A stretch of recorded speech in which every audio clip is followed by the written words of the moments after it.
Welcome back to our channel. तो जी हाँ दोस्तों, कहानी की शुरुआत कुछ इस तरह होती है कि इसमें एक लड़के को दिखाया जाता है जिसका नाम एड्रियन होता है। तो वो बहुत परेशान और ज़मीन पर बैठे बेड के साथ टेक लगाकर बैठा हुआ था। एक्चुअली उसकी दोस्त जिससे वो बहुत ज़्यादा प्यार करता था उसे छोड़कर चली गई थी, और इसके साथ ही उसने एक वीडियो मैसेज रिकॉर्ड करके उसे भेजा होता है, जिसमें वो एड्रियन को बताती है कि मैं और तुम अब एक साथ नहीं रह सकते। तो वैसे भी मेरे और आपके दरमियान में कुछ ठीक नहीं है, और अब मैं आपके साथ ज़्यादा टाइम नहीं गुजार सकती। और अब एड्रियन उसका मैसेज सुनकर बहुत ज़्यादा परेशान हो जाता है, क्योंकि वो उसे बहुत ज़्यादा पसंद करता था। और वो साथ ही एक बार में चला जाता है, जहाँ पर वो जाके बहुत ज़्यादा ड्रिंक कर लेता है, और ड्रिंक करने के बाद वो अपने होशो हवास खो बैठता है। और वो इतना ज़्यादा परेशान होता है कि उससे चला भी नहीं जा रहा था। और उसने संभालने के लिए एक लड़की उधर काम कर रही होती है जिसका नाम फेबिना होता है, वो भी इसकी मदद करने के लिए आ जाती है। और अब एड्रियन से अपनी गाड़ी भी नहीं चलाई जा रही थी। और इसके बाद फेबियाना उसे अपने घर ले जाती है, और रात को जब वो सोकर सुबह उठता है और वो फेबियाना से बात किए बगैर अपने घर चला जाता है। और ये बात फेबियाना को बहुत अजीब लगती है, और वो सोचती है कि देखो ज़रा, मैंने रात को इसकी कितनी मदद की थी, और अब इसने मुझे अब थैंक यू यानी शुक्रिया तक भी नहीं बोला। लेकिन जल्दी ही शाम को एड्रियन को अपनी गलती के बारे में एहसास हो जाता है कि उसे फेबियाना का शुक्रिया अदा करना चाहिए था, क्योंकि उसने उसकी इतनी बड़ी मदद की थी। और फिर जब वो शाम को दोबारा फेबियाना से मिलने जाता है, और फिर जल्द ही इनकी दोबारा से दोस्ती हो जाती है, क्योंकि एड्रियन अकेला ही था और उसे एक अच्छे दोस्त की भी ज़रूरत थी। और उनकी दोस्ती इतनी ज़्यादा अच्छी हो गई थी कि फेबियाना जल्द ही एड्रियन के घर में शिफ्ट हो जाती है, और दोनों का एक अलग ही रिश्ता शुरू हो जाता है, और वो दोनों एक दूसरे को पसंद करने लग जाते हैं। और फिर एक सुबह जब फेबियाना वॉशरूम में खड़ी ब्रश कर रही थी, तो उसे वॉश बेसिन से किसी की आवाज़ आती है। और वो जब तवज्जो से कान लगाकर वो आवाज़ सुनने की कोशिश करती है तो उसे कुछ भी समझ नहीं आता। और जब फेबियाना नीचे आती है तो वो टेबल पर बड़े कुछ कागज़ के टुकड़ों को बिखरा हुआ देखती है, और वो जब उन्हें उठाने ही लगती है तो तभी एड्रियन वहाँ पे आ जाता है, और वो उसे मना कर देता है कि काइंडली इन चीज़ों को हाथ ना लगाओ। और इतनी ही देर में दरवाजे की घंटी बजना शुरू हो जाती है, और ये जब देखते हैं तो वह दो पुलिस ऑफिसर आए हुए होते हैं, जो एड्रियन की पहली दोस्त के बारे में पता चलाना चाहते थे, जो 2 दिन से वहाँ से गायब थी। और उन पुलिस ऑफिसर को एड्रियन पर शक था कि कहीं इसने खुद वहाँ पे मार के उसे छुपा तो नहीं दिया। लेकिन एड्रियन सबूत के तौर पर उन्हें उसका वीडियो मैसेज रिकॉर्ड किया हुआ दिखाता है, जो एड्रियन की दोस्त ने इसे भेजा था कि वो इसे छोड़कर जा रही है। और ये देखकर वो ऑफिसर उसके घर से चले जाते हैं। और इन 2 पुलिस ऑफिसर में से एक फेबियाना का भी दोस्त होता है, और वो उसे कहता है कि तुम्हें इस आदमी के साथ रहकर क्या ठीक लग रहा है, और उसकी पुरानी दोस्त को गायब हुए हुए सिर्फ 2 ही दिन हुए हैं, और तुम्हारी उससे कितनी अच्छी दोस्ती हो गई है। हालांकि एड्रियन उसे बहुत पसंद भी करता था, और उसे कहता है कि तुम इससे बचकर रहो।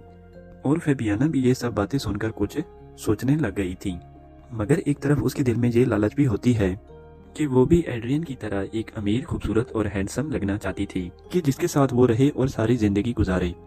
इसलिए वो फैसला करती है कि चाहे कुछ भी हो जाए मैं एड्रियन के साथ रहूंगी। और अब कुछ दिन ऐसे ही गुजर जाते हैं, और एड्रियन के घर में फेबियाना के साथ कुछ अजीब बातें होना शुरू हो जाती हैं। तो एक दिन जब वो नहा रही थी तो शावर से एकदम गर्म पानी आना शुरू हो जाता है, और जिससे उसका जिस्म जल जाता है। और फिर एक रात जब वो बाथ टब में बैठी थी तो यकदम पानी वाइब्रेट करना शुरू हो जाता है, और फिर वो इससे और ज्यादा खौफजदा हो जाती है। उसे ऐसा फील हो रहा था कि एड्रियन के घर में कोई भूत है। और जब वो इस बारे में एड्रियन को बताती है तो एड्रियन को इसकी बातों पे यकीन नहीं आता था, और वो उसे कहता है कि इस तरह का कुछ नहीं है मेरे घर में।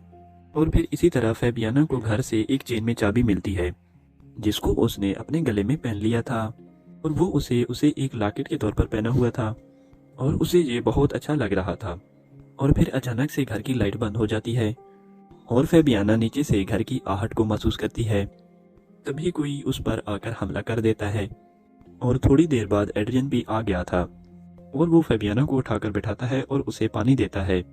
और एड्रियन उसे कहता है कि देखो, डरे नहीं, जिसने तुम पर हमला किया वो कोई इंसान नहीं बल्कि मेरा डॉग है, जो कि यहीं पे रहता है, और इसलिए तुम्हें डरने की कोई ज़रूरत नहीं है। और फिर अगले दिन एड्रियन को पुलिस ऑफिसर की कॉल आती है। वो कहते हैं कि हमें एक लाश मिली है, और हमें शक है कि कहीं वो तुम्हारे दोस्त की है, और इसीलिए तुम्हें आकर उसे चेक करना होगा। जब ये दोनों उसे देखने जाते हैं, और एड्रियन उस लाश को देखकर कहता है कि नहीं, ये मेरे दोस्त की लाश नहीं है। और इस बात पर फेबियाना थोड़ा घबरा गई थी और नाराज हो जाती है, और एड्रियन भी उसकी दिल की बात को समझ रहा था। और एड्रियन उसे कहता है कि देखो, तुम्हें परेशान होने की कोई ज़रूरत नहीं है, और अगर ऐसा हुआ भी कि अगर मेरी दोस्त जिंदा हुई या वापस आ गई और मैं अपनी जिंदगी में पीछे नहीं जाऊंगा और अब मैं पलटकर नहीं देख सकता और तुम ही हमेशा मेरी जिंदगी में रहोगी। और ये सुनकर फेबियाना खुश हो गई थी और ये दोनों एक शीशे के सामने खड़े होते हैं। बाहर से तो वो एक शीशा था, लेकिन अंदर एक लड़की थी जिसकी बहुत बुरी हालत थी और वो इन दोनों को देख रही थी।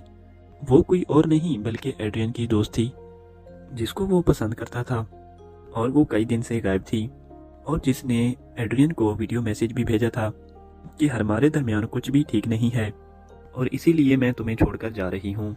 लेकिन वो एड्रियन के घर ही में कैद थी और वो शीशे की दूसरी साइड में एक कमरे में बंद होती है। बाहर से तो वो एक शीशा नजर आता था, लेकिन अंदर एक कमरा था और यहाँ पर खड़ी एड्रियन की दोस्त फेबियाना उसे देख रही थी, लेकिन बाहर से कोई नहीं देख सकता था और उस शीशे से घर के अंदर हर चीज नजर आएगी, मगर बाहर खड़ा इंसान अंदर नहीं देख सकता था। और एड्रियन की दोस्त की हालत बहुत ज्यादा खराब थी और यहाँ से कहानी कुछ बैक की दिखाई जाती है, कुछ अरसा पहले की दिखाई जाती है। आखिर यहाँ पर ये लड़की आकर फंसी कैसे, और दिखाया जाता है एड्रियन अपनी दोस्त जिसका नाम बेलेन होता है और वो उसके साथ बहुत खुश था। और एड्रियन को इस शहर में ऑर्केस्ट्रा, जो हाथ के इशारों से म्यूजिक को कंट्रोल करते हैं, उसे एक म्यूजिशियन बैंड में जॉब मिली थी और इसीलिए वो बेलेन के साथ इस घर में शिफ्ट हुआ और वो दोनों हंसी खुशी रह रहे थे। जबकि एड्रियन की आदत हर लड़की से फ्री होने की थी और एक दिन बेलेन उसे एक लड़की के साथ देख लेती है और जिसके बाद उसे उस पर शक होने लगा और वो एक दिन बैठी चाय पी रही थी और उसके पास एक दिन लेडी आकर बैठ जाती है जो कि उसके घर की मालिक होती है और जहाँ पर वो दोनों रहा करते थे। और बेलेन बहुत दुखी होकर उस लेडी को बताती है कि एड्रियन मेरा ट्रस्ट तोड़ देता है, हालांकि मैं उससे बहुत प्यार करती हूँ और मुझे दुख होता है कि जब मैं उसे किसी और के साथ देखती हूँ। और ये सुनकर उसे वो लेडी कहती है, तो इसमें परेशान होने की क्या ज़रूरत है और तुम अपने प्यार को टेस्ट कर सकती हो, और चलो मैं तुम्हें एक चीज़ दिखाती हूँ। और वो बेलन को घर के सबसे बड़े कमरे में खड़ी अलमारी को चाबी लगाकर दिखाती है और जिसके पीछे एक खुफिया कमरा होता है और उस कमरे की हालत तो कुछ अच्छी नहीं थी, लेकिन एक आदमी के लिए वहाँ पर हर सहूलत मौजूद थी। और वो लेडी बताती है कि मेरे शौहर आर्मी में थे तो इसीलिए उसने अपने लिए एक खुफिया कमरा बनवाया हुआ था।